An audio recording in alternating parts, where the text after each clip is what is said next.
Nationalism was the most powerful ideal of the 1800s. Its influence stretched throughout Europe. Nationalism shaped countries.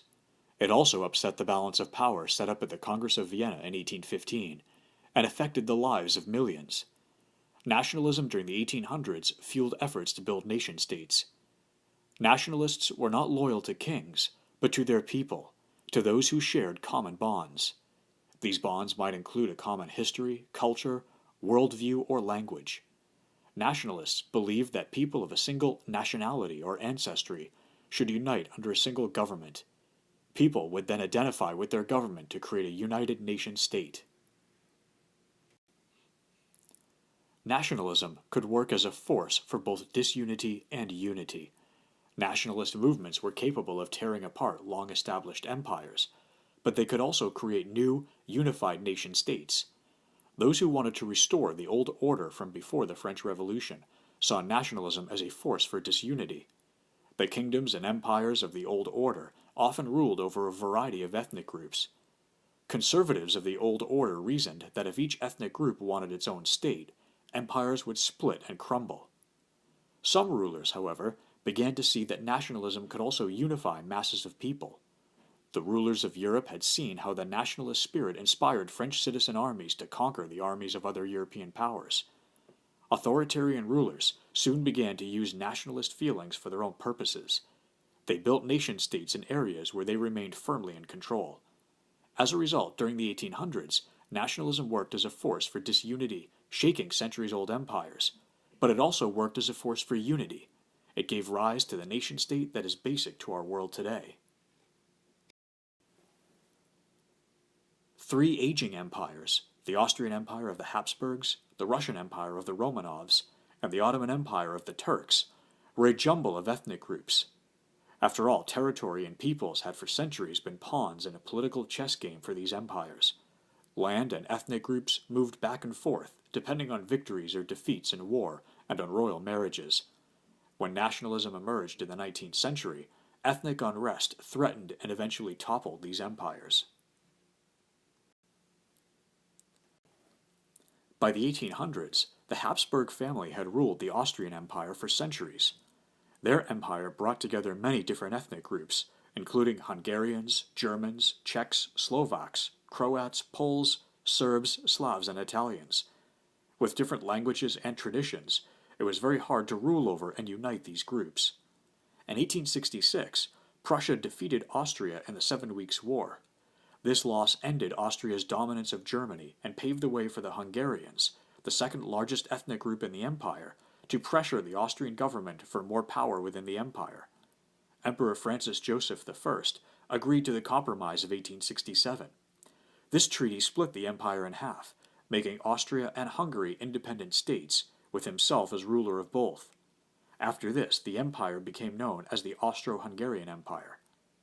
Nationalist disputes continued to plague the empire until after World War I, when Austria-Hungary crumbled into separate nation-states. By the 1800s, the Romanov family had been ruling Russia for over 200 years. As in Austria, nationalism helped break up the empire of the Tsars. In addition to the Russians, the Tsar ruled over 22 million Ukrainians, 8 million Poles, and smaller numbers of Lithuanians, Latvians, Estonians, Finns, Jews, Romanians, Georgians, Armenians, and Turks.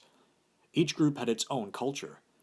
The Romanov dynasty was determined to maintain iron control over this diversity. However, their severe policy of Russification, or imposing Russian culture on all the ethnic groups in the empire, backfired and strengthened nationalistic feelings. The rise in nationalism then contributed to unrest in Russia. The weakened Russian Empire finally could not withstand the double shock of World War I and the Communist Revolution. The last Romanov Tsar fell to revolutionaries in 1917.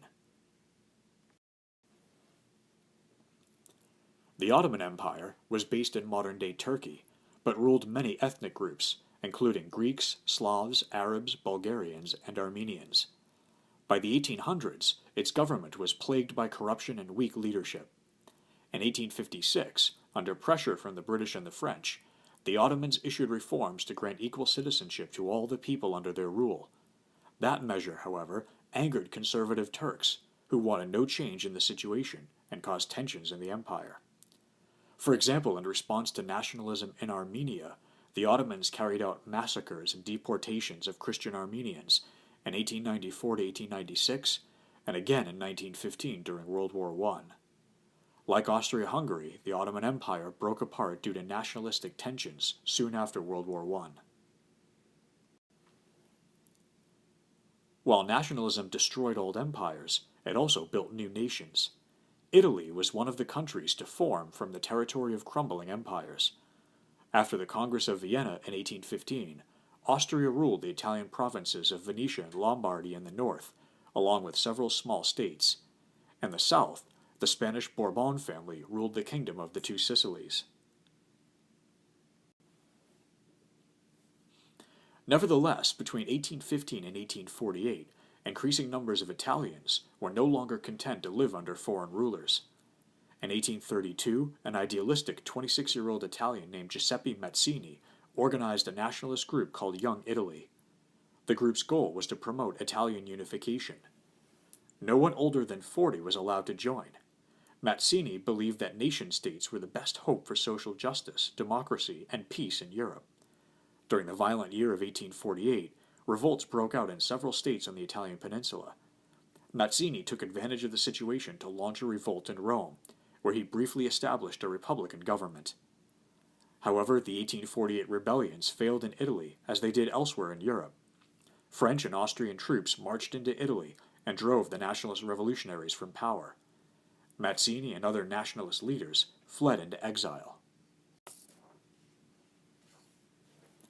After 1848, Italian nationalists looked to the Kingdom of Piedmont-Sardinia for leadership. Piedmont-Sardinia was the largest and most powerful of the Italian states. The kingdom had also adopted a liberal constitution in 1848. So, to the Italian middle classes, unification under Piedmont-Sardinia seemed a sensible alternative to Mazzini's democratic idealism. In 1852, Sardinia's king Victor Emmanuel II named Count Camillo di Cavour as his prime minister. Cavour was a wealthy, middle-aged aristocrat who worked tirelessly to expand Piedmont-Sardinia's power. With careful diplomacy and well-chosen alliances, he achieved that expansion. Almost as a coincidence, he also achieved the unification of Italy. Mazzini distrusted Cavour. He believed correctly that Cavour wanted to strengthen Sardinia's power, not to unite Italy. At first, Cavour's major goal was to get control of northern Italy for Sardinia. He carefully went about achieving this territorial goal through diplomacy and cunning. Cavour realized that the greatest roadblock to annexing northern Italy was Austria. To help him expel the Austrians from the north, Cavour found an ally in France. In 1858, the French Emperor Napoleon III agreed to help drive Austria out of the northern provinces of Lombardy and Venetia. Cavour soon after provoked a war with Austria. A combined French-Sardinian army won 2 quick victories against Austria. Sardinia succeeded in taking over all of northern Italy except the province of Venetia from the Austrians. As Cavour was uniting the north of Italy, he began to consider the possibility of controlling the south. He secretly started helping nationalist rebels in southern Italy. In May 1860, a small army of Italian nationalists, led by a bold and romantic soldier named Giuseppe Garibaldi, captured Sicily. In battle, Garibaldi always wore a bright red shirt, as did his followers. As a result, they became known as the Red Shirts. From Sicily, Garibaldi crossed the Italian mainland and marched north. Volunteers flocked to his banner. He captured the key city of Naples, and by 1861, Garibaldi had brought all of southern Italy under his control. Cavour arranged for King Victor Emmanuel II to meet Garibaldi in Naples in October 1861. A true Italian nationalist, Garibaldi willingly agreed to step aside and turned control of southern Italy over to the Sardinian ruler. Victor Emmanuel was crowned King of Italy in 1861. Garibaldi's grand gesture was depicted in numerous paintings and political cartoons, such as the one seen here, in which Garibaldi is shown helping the king put on the boot representing southern Italy. In 1866, The Austrian province of Venetia, which included the key city of Venice, became part of Italy after Austria was defeated in a war with Prussia. In 1870, Italian forces took over the last part of the territory known as the Papal States. The Roman Catholic popes had governed the territory as both its spiritual and earthly rulers. With this victory, the city of Rome came under Italian control. Soon after, Rome became the capital of the fully united Kingdom of Italy. The Pope, however, would continue to govern a section of Rome known as Vatican City. Despite unification, Italy suffered from many unsolved problems. Centuries of separation had bred fierce rivalries among the different Italian provinces. The greatest tension arose between the industrialized north and the agricultural south. The people of these two regions had very different ways of life, and they scarcely understood each other's versions of the Italian language. In the Italian parliament, disorganized parties with vague policies constantly squabbled. As a result, prime ministers and cabinets changed frequently. In addition to its political instability, Italy also faced severe economic problems. Bloody peasant revolts broke out in the south. At the same time, strikes and riots troubled the northern cities. Meanwhile, the Italian government could not deal with the country's economic problems. As a result, Italy entered the 20th century as a poor country. Like Italy, Germany also achieved national unity in the mid-1800s. In 1815, the Congress of Vienna created a loose grouping of 39 German states called the German Confederation. The two largest states, the Austro-Hungarian Empire and Prussia, dominated the Confederation. Prussia enjoyed several advantages that would eventually help it forge a strong German state. First of all, unlike the Austro-Hungarian Empire, Prussia had a mainly German population. As a result, nationalism actually unified Prussia, while ethnic groups in Austria-Hungary tore it apart. Moreover, Prussia's army was by far the most powerful in Central Europe. Finally, Prussia industrialized more quickly than other German states. Like many other European powers, Prussia experienced the disorder of the revolutions of 1848. In that year, violent riots in Berlin forced the frightened and unstable Prussian king, Friedrich Wilhelm IV, to call a constitutional convention. The convention then drew up a liberal constitution for the kingdom that included a strong parliament. In 1861, Wilhelm I succeeded Friedrich Wilhelm to the throne. The strong-minded Wilhelm first moved to reform the army and double the already powerful Prussian military. However, his liberal parliament refused him the money for his reforms. Wilhelm saw the parliament's refusal as a major challenge to his authority. He was supported in his view by the Junkers, members of Prussia's wealthy landowning class. The Junkers were strongly conservative and opposed liberal ideas. For that reason, Wilhelm drew all his ministers and army officers from the Junker class. In 1862, to help solve his problem with Parliament, Wilhelm chose a conservative Junker named Otto von Bismarck as his prime minister. Bismarck was a master of what came to be known as Realpolitik. This German term means the politics of reality. The word described tough power politics with no room for idealism. With Realpolitik as his style, Bismarck would become one of the commanding figures of German history. Unable to persuade Parliament to grant Wilhelm's desires, Bismarck took a dramatic step. With the king's approval, he declared that he would rule without the consent of Parliament and without a legal budget. Those actions were in direct violation of the Constitution. In his first speech as Prime Minister, he defiantly told members of the Prussian Parliament, "The great questions of the day will not be settled by speeches or by majority decisions. That was the great mistake of 1848 and 1849. But by blood and iron." Though he was devoted to country and king, Bismarck was also ambitious. By working to expand Prussia, he could satisfy both his patriotism and his desire for power. In 1864, Bismarck took the first step toward molding an empire.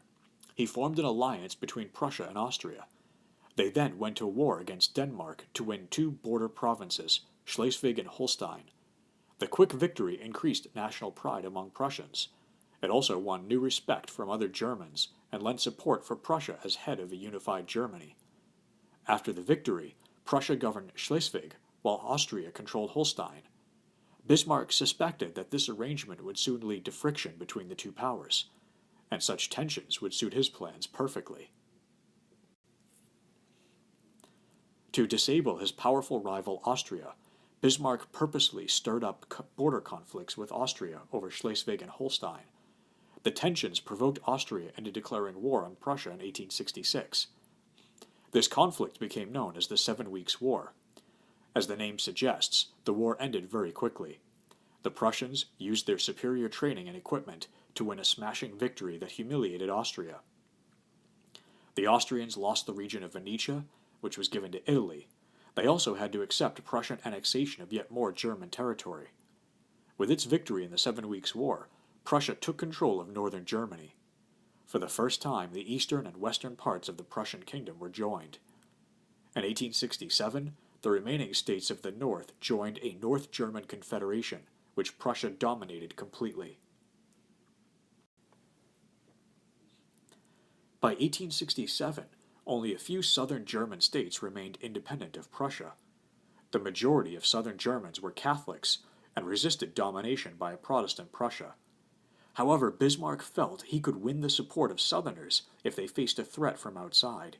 He reasoned that a war with France would rally the South. Bismarck was an expert at manufacturing incidents to gain his ends, and he was successful with France. He published an altered version of a diplomatic telegram he had received. The telegram gave a false description of a meeting between Wilhelm I and the French ambassador. In the description, Wilhelm seemed to insult the French. Reacting to the insult, France declared war on Prussia on July 19, 1870. At once, the Prussian army poured into northern France. In September 1870, the Prussian army surrounded the main French force at Sedan. Among the 80,000 French prisoners taken was Napoleon III himself, a beaten and broken man. Only Paris held out against the Germans. For 4 months, Parisians withstood a German siege. Finally, hunger forced them to surrender. The defeat in the war was a humiliation for France, which was forced to pay a huge sum of money to Prussia and surrender the valuable territories of Alsace and Lorraine to Germany. The French were left hungry for revenge against Germany. For the Germans, the Franco-Prussian War was the final stage in the long road to unification. Now the nationalistic fever also seized people in southern Germany. They finally accepted Prussian leadership. On January 18, 1871, at the French palace of Versailles, King Wilhelm I of Prussia was crowned Kaiser, or Emperor. Germans called their empire the Second Reich. The medieval Holy Empire had been the first. Bismarck had achieved Prussian dominance over Germany and Europe by blood and iron, as he had set out to do. The 1815 Congress of Vienna established 5 great powers in Europe: Britain, France, Austria, Prussia, and Russia. The wars of the mid-1800s greatly strengthened one of the great powers, as Prussia became Germany. In 1815, the great powers were nearly equal in strength. By 1871, however, Britain and Germany were clearly the most powerful, both militarily and economically. Austria, Russia, and Italy lagged far behind. France struggled along somewhere in the middle. The European balance of power had broken down.